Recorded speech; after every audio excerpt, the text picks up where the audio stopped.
اعوذ باللہ من الشیطان الرجیم بسم اللہ الرحمن الرحیم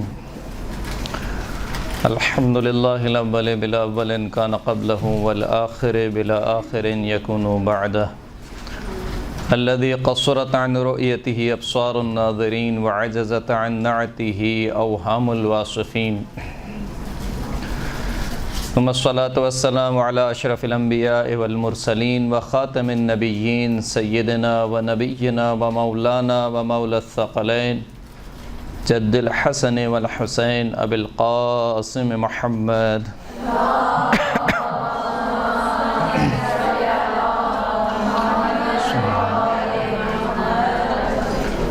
وعلى آلہ الطیبین الطاہرین المعصومین الذین اذهب اللہ عنہم الرجس وطہرہم تطہیرا صلی اللہ علیہ واللعنۃ الدائمۃ علی اعدائہم اجمعین اما بعد فقد قال اللہ سبحانہ وتعالی فی کتابہ المجید والفرقان الحمید بسم اللہ الرحمن الرحیم اللہ الذی خلقکم من ضعف ثم جعل من بعد ضعف قوة ثم جعل من بعد قوة ضعفا وشیبة یخلق ما یشاء وهو العلیم القدیر صلاۃ پڑھیں محمد وآل محمد۔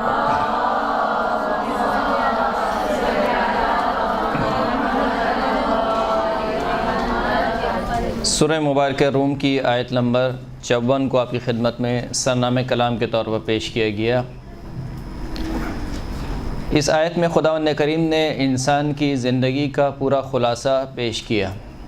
ارشاد رب العزت ہو رہا ہے کہ اللہ الذی خلقکم من ضعف، خداوند کریم وہ ہے کہ جس نے تمہیں ضعف اور ناتوانی اور کمزوری سے خلق کیا، یعنی جب تم پیدا ہوئے تھے تو ضعف اور ناتوانی کی انتہا پر تھے، تم اس قدر ضعیف تھے کہ اپنا کھانا بھی خود سے نہیں کھا سکتے تھے، اس قدر ضعیف تھے کہ اگر کوئی مچھر کاٹ لے تو اپنا دفاع نہیں کر سکتے تھے، اس قدر ضعیف تھے کہ تمہیں بولنا نہیں آتا تھا، تمہیں فقط ایک کام آتا تھا، وہ کیا تھا؟ رونا۔ بھوک لگتی تھی روتے تھے، پیاس لگتی تھی روتے تھے، مچھر کاٹ لیتا تھا روتے تھے، پیٹ میں درد ہوتا تھا روتے تھے، فقط رونا آتا تھا، اس کے علاوہ کچھ نہیں۔ تو ضعف اور ناتوانی کی انتہا پر تھے۔ ثم جعل من بعد ضعف قوة، پھر خداوند کریم نے ضعف اور ناتوانی کے بعد تمہارے لیے قوت کو قرار دیا۔ یعنی کیا مطلب؟ یعنی تمہارے بازو مضبوط ہونے لگے، تم جوانی کے عالم میں آ گئے اور اپنے آپ کو باقدرت اور باصلاحیت محسوس کرنے لگے۔ ثم جعل من بعد قوة ضعفا وشیبة، پھر قوت عطا کرنے کے بعد دوبارہ خداوند کریم نے تمہیں ضعف اور ناتوانی میں مبتلا کر دیا اور بڑھاپے میں مبتلا کر دیا۔ یخلق ما یشاء، خداوند کریم جو چاہتا ہے خلق کرتا ہے۔ وہو العلیم القدیر، خداوند کریم ہی ہے کہ جو جاننے والا بھی ہے اور صاحب قدرت بھی ہے۔ تو یہ انسان کی زندگی کا پورا خلاصہ ہے۔ یعنی اگر دیکھا جائے تو انسان کی زندگی کے 3 مرحلے ہیں، بچپنا، جوانی، بڑھاپا، یہ 3 مرحلے ہیں۔ بعض صرف بچپنے کو پاتے ہیں، یعنی ان کی وفات بچپنے میں ہو جاتی ہے، بعض بچپنے اور جوانی کو پاتے ہیں، بعض مثال کے طور پر بڑھاپے تک بھی پہنچ جاتے ہیں۔ جیسے کہ سورہ مبارکہ نحل میں خداوند کریم نے ارشاد فرمایا کہ واللہ یخلقکم ثم یتوفاکم، خداوند کریم وہ ہے کہ جس نے تمہیں خلق کیا اور جو تمہیں موت دے گا، تمہیں وفات دے گا۔ وَمِنْكُمْ مَنْ يُرَدُّ إِلَىٰ أَرْذَلِ الْعُمُرِ، اور تم میں سے کچھ افراد وہ ہیں کہ جو اپنی عمر کے پسترین حصے میں پہنچ جاتے ہیں۔ بڑھاپے کو ارذل العمر سے تعمیر کیا ہے خداوند کریم نے، یعنی انسان کی زندگی کا جو پسترین حصہ ہے وہ کیا ہے؟ بڑھاپا ہے۔ یعنی اس سے زیادہ اور پسترین حصہ کیا ہوگا کہ انسان اٹھ کر ایک گلاس پانی بھی نہیں پی سکتا ہے، انسان چھوٹے چھوٹے کاموں کے لیے دوسروں کا محتاج ہو جاتا ہے۔ تو یہ ارذل العمر ہے، زندگی کا سب سے پسترین حصہ ہے۔ ومن نعمرہ ننکسہ فی الخلق، سورہ یاسین میں خدا کریم نے اشارہ فرمایا کہ ہم جسے عمر دیتے ہیں پھر خلقت میں اس کو دوبارہ پلٹا دیتے ہیں۔ یعنی کیا مطلب؟ یعنی ضعف اور ناتوانی سے خلق ہوئے تھے، دوبارہ ضعف اور ناتوانی پر پلٹ جاتے ہیں۔ ابتدا بھی ضعف و ناتوانی ہے، انتہا بھی کیا ہے؟ ضعف و ناتوانی۔ بیچ کا ایک چھوٹا سا حصہ ہے کہ جسے جوانی کہا جاتا ہے، یہ حصہ ہے۔ تو عزیزان گرامی، ہمارا کل سرمایہ یہ زندگی ہے جسے ہم گزار رہے ہیں، درست ہے؟ اور یہ سرمایہ کیسا سرمایہ ہے؟ یہ سرمایہ ایسا سرمایہ ہے کہ اگر اس سرمایہ کو استعمال کر کے ہم نے نفع حاصل نہیں کیا تو نقصان فقط نفع میں نہیں ہوگا بلکہ سرمایہ کا بھی نقصان ہوگا۔ بعض کاروباری افراد اپنا سرمایہ لگاتے ہیں، مثال کے طور پر کارخانہ لگایا، نہیں کما پائے، لیکن ان کا کیپٹل اپنی جگہ پر محفوظ رہتا ہے، صحیح ہے، نفع نہیں ہوا لیکن سرمایہ اپنی جگہ کیا ہے؟ باقی ہے۔ والعصر ان الانسان لفی خسر الا الذین آمنوا وعملوا الصالحات وتواصوا بالحق وتواصوا بالصبر۔ عصر کے وقت کی قسم، تمام کی تمام انسانیت خسران میں ہے۔ خسارہ اور نقصان میں تھوڑا سا فرق ہے۔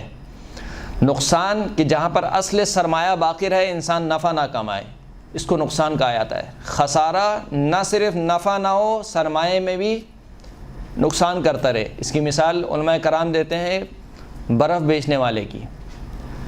کہ برف بیچنے والا جو اپنا سرمایہ لگا کر برف خریدتا ہے، اگر برف بک گئی تو فبہا، نہیں بکی تو کیا ہوگا؟ وہ برف بھی کیا ہوتی رہے گی؟ پگھلتی رہے گی۔ اگر اس کو اسٹوریج کرنے کا کوئی انتظام نہیں ہے تو وہ برف بھی کیا ہوگی؟ پگھلتی رہے گی۔ تو یہ جو ہمارا سرمایہ ہے یہ روز بروز پگھل رہا ہے، روز بروز کیا ہو رہا ہے؟ پگھل رہا ہے۔ یعنی کل کا دن 3 حصے ہیں ہماری زندگی کے۔ ایک حصہ کیا ہے جسے ہم کہتے ہیں ماضی، ایک حصہ حال، ایک حصہ کیا ہے؟ مستقبل۔ ماضی جو گزر گیا کسی قیمت پر بھی واپس نہیں آ سکتا، کسی قیمت پر بھی۔ یعنی آپ اگر پوری دنیا بھی دے دیں اور چاہیں کہ میرے کل کا دن دوبارہ پلٹ جائے، چاہے جائے کہ وہ 10-12 سال جو پچھلے گزر گئے ہیں، آپ کل کا دن کیا جو پچھلا گھنٹہ گزرا ہے وہ آپ دوبارہ نہیں لا سکتے ہیں۔ تو ماضی گزر چکا ہے۔ مستقبل کے بارے میں معلوم نہیں ہے آپ کو۔ مجھے کیا معلوم ہے کہ ابھی میں یہاں سے اٹھوں اور میری موت واقع ہو جائے؟ ماضی واپس پلٹ کے نہیں آ سکتا ہے، مستقبل کے بارے میں معلوم نہیں ہے۔ کل سرمایہ کیا رہ گیا میرا؟ یہی حال۔ ابھی سے اگر میں نے ابتدا نہیں کی تو پھر کبھی نہیں ہوگی۔ یعنی اگر ہم یہ سوچ رہے ہیں کہ ابھی تو جوانی ہے، 4 دن کی چاندنی ہے، ہنس کھیل کر گزار لو، انشاءاللہ بڑھاپے میں دیکھ لیں گے، نمازیں بھی پڑھ لیں گے، روزے بھی رکھ لیں گے، حجاب بھی کر لیں گے، تو یہ بہت بڑی بھول ہے ہماری۔ کیا پتہ بڑھاپا دیکھنا نصیب ہو یا نہ ہو، اور کیا پتہ جب بڑھاپا دیکھنا نصیب ہو تو جسم میں اتنی طاقت ہو کہ آپ یہ اعمال انجام دے سکیں۔ آج جب انسان جوان ہوتا ہے تو اس کی تمام صلاحیتیں کیا ہوتی ہیں؟ جوان ہوتی ہیں۔ انسان ہر کام کر لیتا ہے، اسے ہر کام آسان لگتا ہے، لیکن بڑھاپے میں جہاں انسان بیماری کے بستر پر لیٹا ہوا ہے، بہت دل چاہے گا کہ مثال کے طور پر 2 رکعت نماز پڑھ لے، لیکن نہیں پڑھ سکتا۔ بہت دل چاہے گا کہ حج انجام دے لے، اب نہیں ہو سکتا۔ تو بہت بڑی غفلت یہ ہے کہ انسان یہ سوچے کہ ابھی تو میں جوان ہوں، ابھی بس گزار لو، انشاءاللہ بڑھاپے میں جا کے پھر دیکھا جائے گا۔ اسی لیے سرکار ختمی مرتبت حضرت محمد مصطفیٰ صلی اللہ علیہ وآلہ وسلم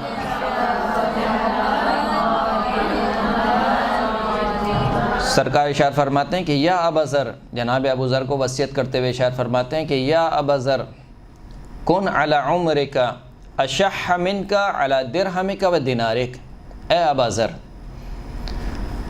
اپنی عمر پر، یعنی جو زندگی تم گزار رہے ہو، اس کے معاملے میں اپنے درہم اور دینار سے زیادہ بخیل ہو جاؤ۔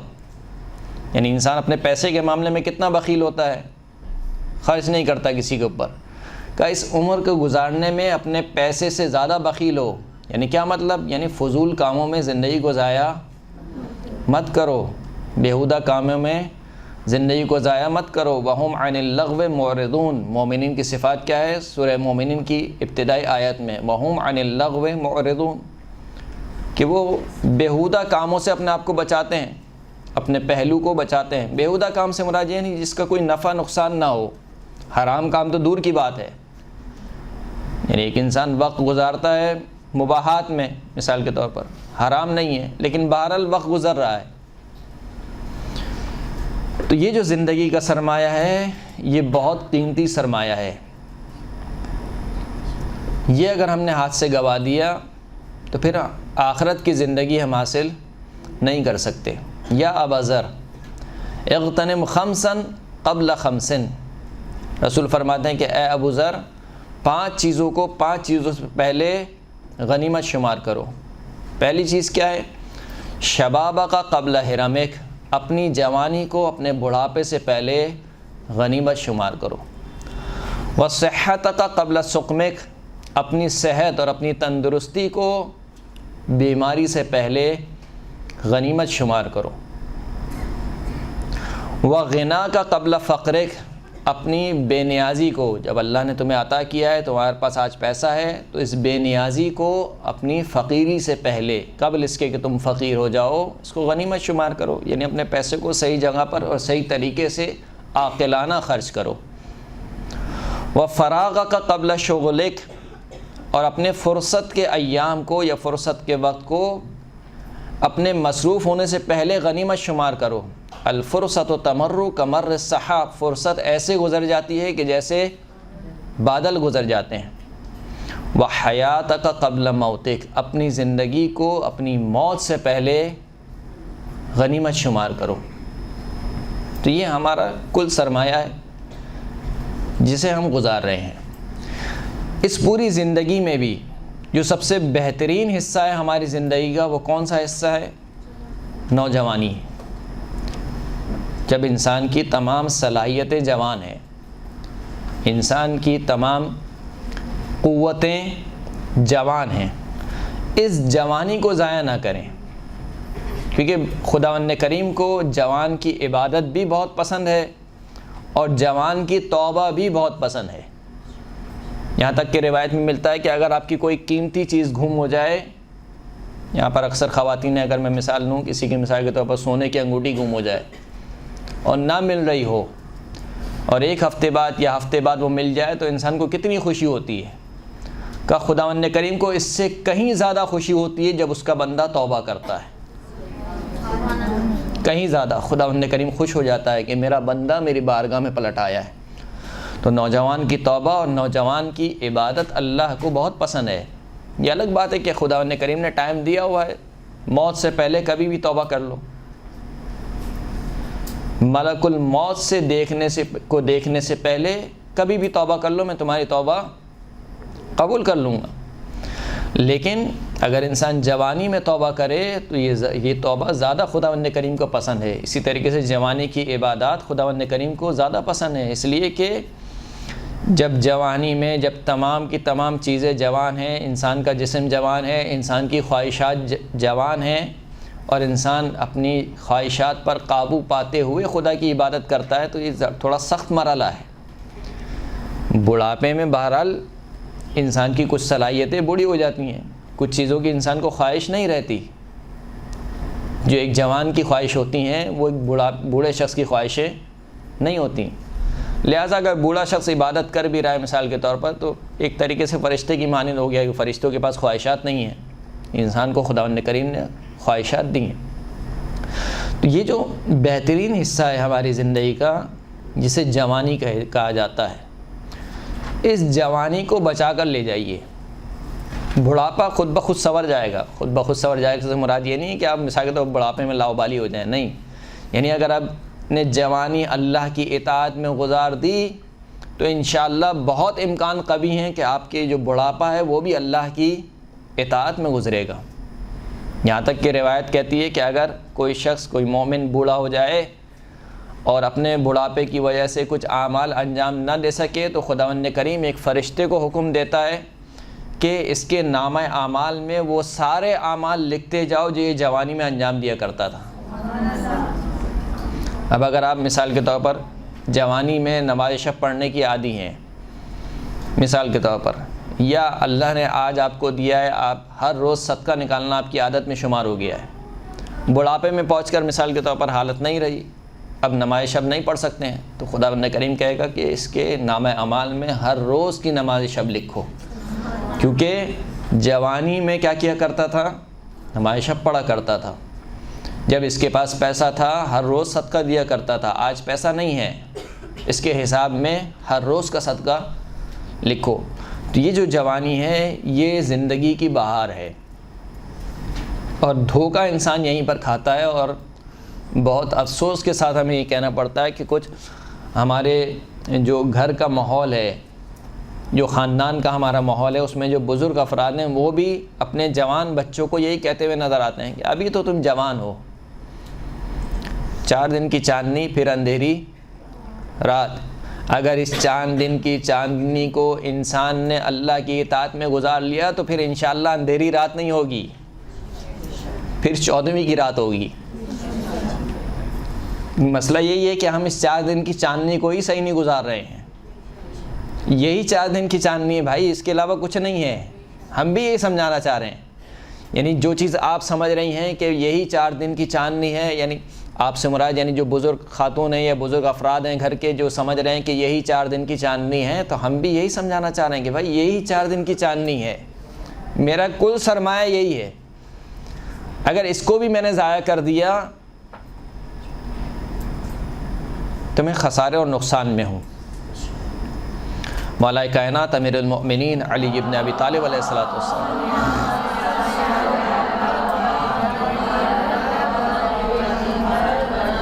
مولا سے ایک روایت منسوب ہے، مولا ارشاد فرماتے ہیں کہ شیئان لا يعرف فضلہما الا من فقدہما، 2 چیزیں ایسی ہیں کہ جن کی فضیلت نہیں جانتا مگر وہ شخص جو ان 2 چیزوں کو کھو دے۔ وہ 2 چیزیں کون سی ہیں؟ الشباب والعافیہ، ایک نوجوانی اور دوسری صحت و تندرستی۔ ابھی ہم جوان ہیں مثال کے طور پر، یا ابھی اللہ نے ہمیں صحت و تندرستی دی ہوئی ہے، تو ہمیں اندازہ نہیں ہے کہ کیا نعمت ہمارے پاس ہے۔ ایک دن کے لیے یا کچھ دن کے لیے جب ہم بیمار پڑ جاتے ہیں اور ہم سے اٹھا نہیں جاتا ہے تو پھر ہمیں سمجھ میں آتا ہے کہ یار کیا نعمت تھی ہمارے پاس۔ یا ابھی ہماری آنکھیں کام کر رہی ہیں، بہت کچھ پڑھ سکتے ہیں، کان کام کر رہے ہیں، بہت کچھ سن سکتے ہیں، زبان کام کر رہی ہے، اللہ کے ذکر میں بہت کچھ پڑھ سکتے ہیں، زیارت وارثہ پڑھ سکتے ہیں، دعائیں پڑھ سکتے ہیں، قرآن مجید پڑھ سکتے ہیں۔ خدا نہ کرے وہ وقت آ جائے مثال کے طور پر بڑھاپے میں کہ جب زبان کام کرنا چھوڑ دے تو انسان کا کتنا دل چاہے گا کہ میں قرآن پڑھوں، لیکن نہیں پڑھ سکتا، موقع ہاتھ سے نکل گیا۔ تو یہی جوانی ہے ذانی گرامی، جس جوانی کو سنبھال کر لے جانا ہے۔ اصحاب کے سامنے سے ایک شخص کا حضور ہوا، اصحاب نے کہا کہ مجنون، یہ شخص مجنون ہے۔ جب اللہ کے رسول نے سنا کہ اصحاب اس شخص کو کہہ رہے ہیں کہ یہ مجنون ہے، تو اللہ کے رسول نے کہا کہ انما رجل مصاب، دیکھو جو تم سمجھ رہے ہو کہ یہ شخص مجنون ہے، پاگل ہے، کہا بالآخر یہ ایک شخص ہے کہ اس کو ایک بیماری لگ گئی ہے، جس طریقے سے کسی کو بخار ہو جاتا ہے، کسی کو کوئی اور بیماری کا، یہ بھی ایک بیماری میں مبتلا ہے۔ انما المجنون عبد او امۃ ابلیا شبابہما فی غیر طاعت اللہ، مجنون وہ ہے، وہ اللہ کا بندہ یا اللہ کی بندی ہے کہ جس نے اپنی جوانی کو اللہ کی اطاعت کے بغیر گزارا ہے۔ کہ یہ شخص مجنون ہے، یہ شخص عقل سے پیدل ہے، جس کو نہیں معلوم ہے کہ یہی جوانی ہے، اب یہ دوبارہ پلٹ کے نہیں آئے گی۔ 15 16 17 18 سال سے جو بندے کی جوانی شروع ہوتی ہے لڑکوں کے اعتبار سے، اور مثال کے طور پر جو روایت میں اگر ایک حد کو معین کیا جائے تو 40 سال۔ ایک روایت امام جعفر صادق علیہ السلام سے منسوب ہے،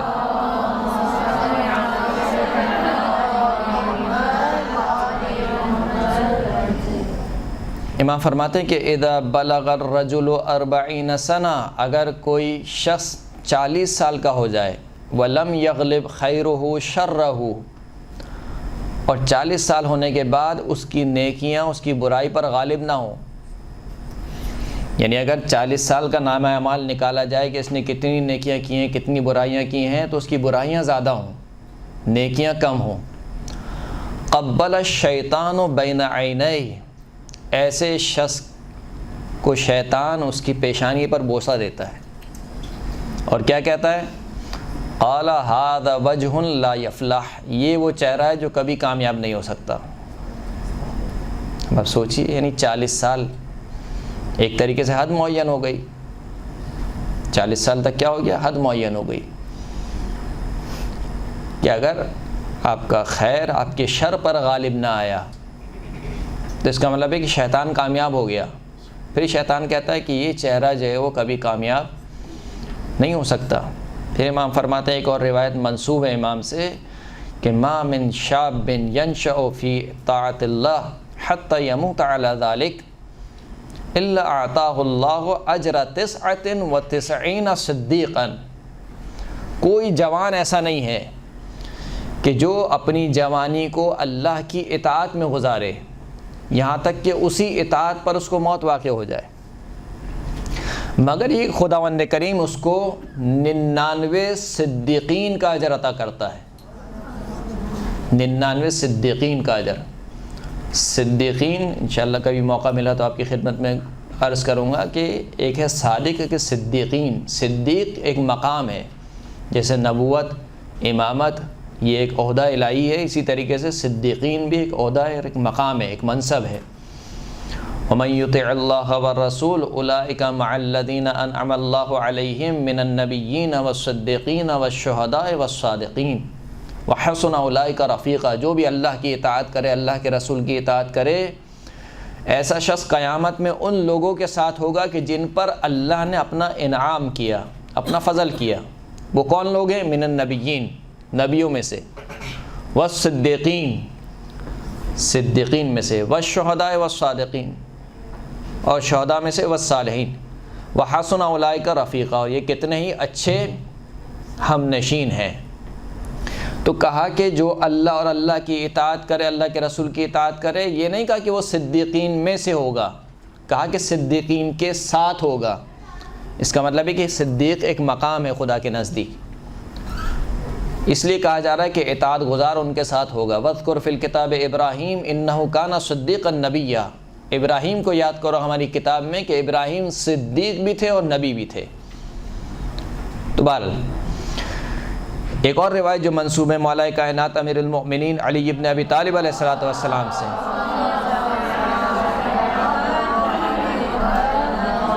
مولا ارشاد فرماتے ہیں کہ ان اللیل والنہار یعملان فیک فعمل فیہما. اے شخص، یہ رات اور دن تیرے اندر عمل کر رہے ہیں، فعمل فیہما، تو بھی ان میں عمل کر. یعنی کیا مطلب؟ یعنی یہ جو رات و دن گزر رہے ہیں مجھے بوڑھا کر رہے ہیں، میری جوانی کو کھا رہے ہیں، میری عمر کو کھا رہے ہیں، مجھ میں عمل کر رہے ہیں. فعمل فیہما، تو بھی ان میں کیا کر؟ عمل کر. وَيَأْخُذَانِ مِنْكَ فَخُذْ مِنْهُمَا، یہ رات و دن تجھ سے لے رہے ہیں، یعنی تیرا سرمایہ تجھ سے لے رہے ہیں. کل کا جو دن گزر گیا وہ اب پلٹ کر نہیں آئے گا. ہم بڑی دھوم دھام سے ہیپی برتھڈے تو مناتے ہیں، لیکن یہ نہیں سوچتے ہیں کہ یہ سال جو گزر گیا ہے یہ سال اب واپس نہیں آنے والا ہے. تو خوشی کس بات کی؟ خوشی تو انسان جب منائے کہ جب انسان کا جو سال گزر گیا ہے وہ بہت بہترین گزرا ہو، تب تو خوشی کی بات ہے. پھر تو ہر دن ہی عید کا دن ہے.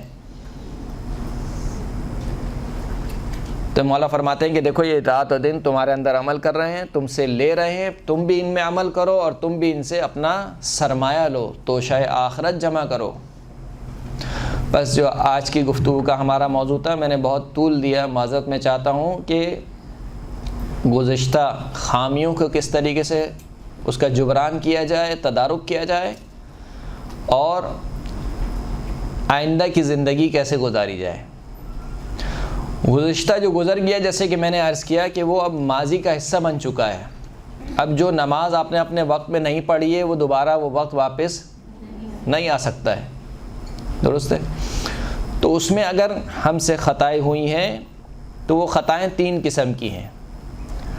ایک خطا وہ ہے جو فقط معصیت کہلاتی ہے، مثلا جھوٹ بولا ہے، مثلا غیبت کی ہے، یا کوئی اور گناہ نعوذ باللہ انجام دیا ہے، تو اس کا جبران فقط یہ ہے کہ آپ توبہ کریں، خدا کی بارگاہ میں توبہ کریں۔ یعنی کیا مطلب؟ یعنی سچے دل سے پختہ ارادہ کریں کہ آئندہ یہ کام نہیں ہوگا، شرمندہ ہوں، نادم ہوں اپنے کام پہ،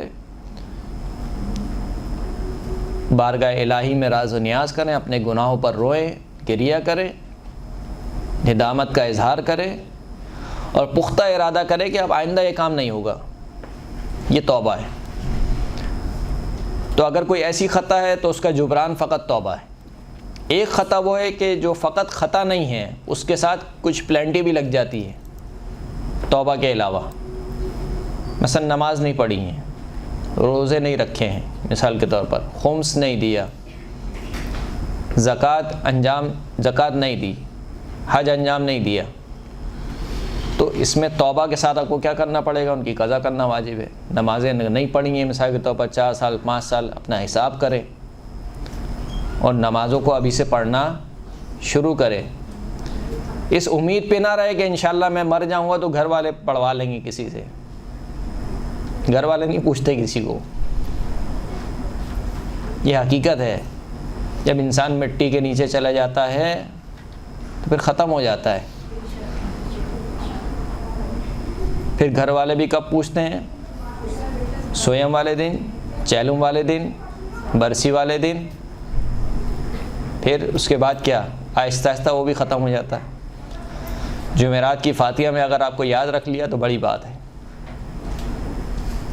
لیکن اس امید پر چلے جانا کہ انشاءاللہ گھر والے پڑھوا لیں گے، یہ انتہائی بیوقوفی ہے۔ تو ابھی سے اپنی قضا کو پڑھنا شروع کریں، جتنی بھی قضا رہ گئی اپنی قضا کو پڑھنا شروع کریں۔ روزے قضا ہو گئے، قضا رکھنا شروع کریں۔ روزہ کا کفارہ دینا ہے، کفارہ ادا کریں۔ حج انجام نہیں دیا ہے، جب انسان کے پاس استطاعت ہو، استطاعت کے باوجود حج انجام نہیں دے تو پھر اگلے سال حج مستقر ہو جاتا ہے۔ مستقر کا مطلب یہ ہے کہ اب استطاعت کی شرط ختم ہو جاتی ہے، اب ہر حال میں آپ کو حج انجام دینا ہے، چاہے آپ مستطیع ہوں چاہے آپ مستطیع نہ ہو، لہٰذا اگر نہیں کیا ہے تو انجام دیں۔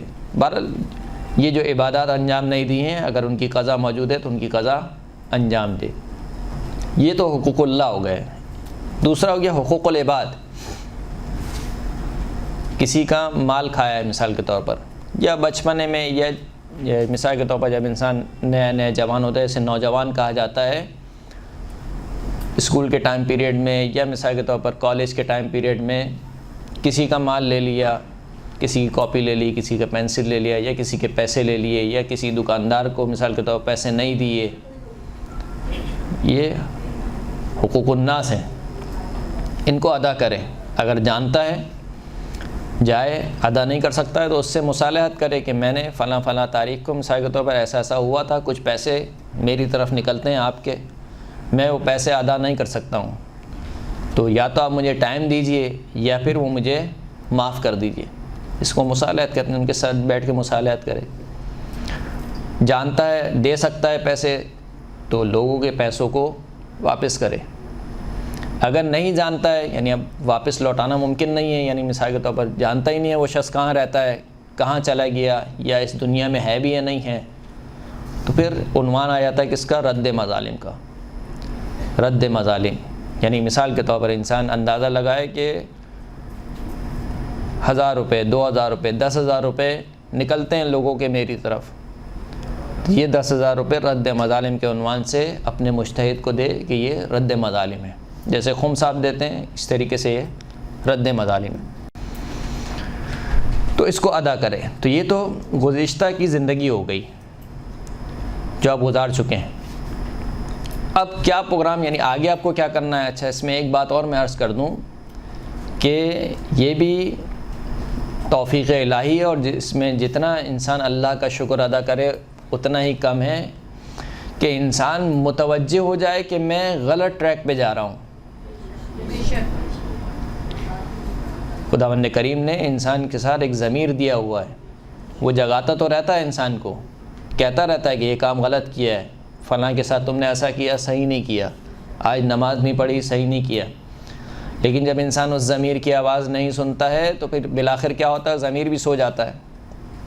پھر کیا ہوتا ہے؟ پھر بقول امام جعفر صادق علیہ السلام کے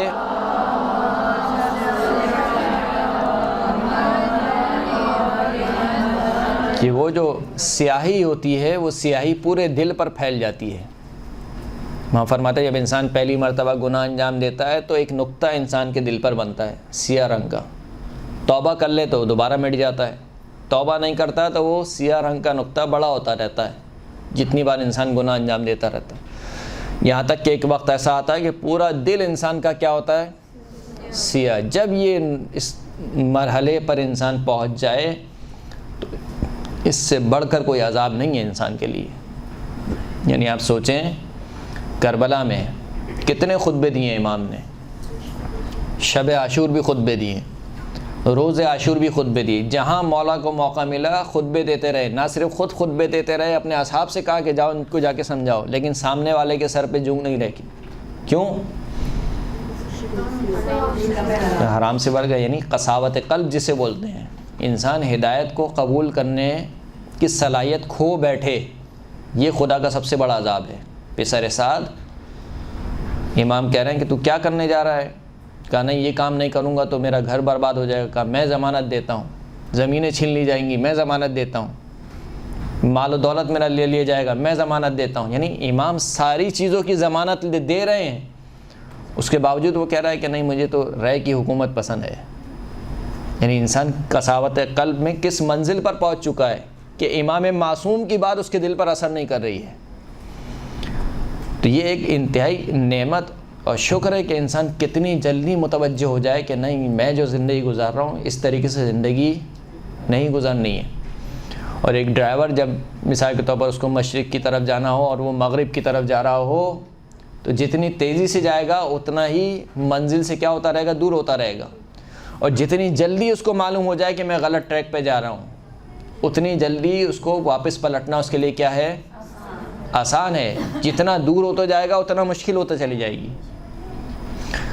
تو جب انسان متوجہ ہو جائے الم یأن للذین آمنوا ان تخشع قلوبہم لذکر اللہ، کیا مومنین پر وہ وقت نہیں آیا کہ ان کے دل اللہ کے ذکر کی وجہ سے موم ہو جائیں. قاضی فضیل بن عیاض نے جب یہ آیت سنی تو فوراً سے منقلب ہو گیا. ڈاکو، ڈکیت، قطاع الطریق، لوگوں کو لوٹنے والا، جب کسی گھر پر چوری کے ارادے سے یا مثال کے طور پر کہا جاتا ہے اپنی معشوقہ کو ملنے گیا اور کوئی شخص قرآن کی تلاوت کر رہا تھا، یہی آیت پڑھی اس نے الم یأن للذین آمنوا ان تخشع قلوبہم بذکر اللہ لذکر اللہ. تو فوراً سے کیا ہوا؟ منقلب ہو گیا کہ ہاں یہ وہ وقت آ چکا ہے. تو انسان کو شکر گزار ہونا چاہیے اس بات کے اوپر کہ خداوند کریم نے ہمیں توفیق دی ہے کہ کم از کم ہمیں معلوم تو ہو گیا ہے. صحیح زندگی ہم نے جیسی بھی گزاری لیکن کم از کم اب معلوم ہو گیا ہے کہ زندگی اب کیسے گزارنی ہے. اور مستقبل کا برنامہ یا مستقبل کا پروگرام فقط ایک ہی ہے، یا ایھا الذین آمنوا اتقوا اللہ حق تقاتہ، اے ایمان والو اللہ کا تقوی اختیار کرو جیسے اللہ کا تقوی اختیار کرنے کا حق ہے. ولا تموتن الا وانتم مسلمون، تمہیں موت نہ آئے مگر یہ کہ مسلمانی کی حالت میں مرو. تقوی الہی بس یہی پروگرام ہے. یعنی پوری زندگی اب کیسے گزارنی ہے؟ تقوی کے ساتھ گزارنی ہے. تقوی اس وقت تک نہیں حاصل ہو سکتا ہے جب تک علم نہ ہو حلال و حرام کا. اللہ کی عبادت اور اللہ کی اطاعت کا جب تک علم نہ ہو اس وقت تک انسان تقوی حاصل نہیں کر سکتا. وآخر الدعوانا الحمد للہ رب العالمین.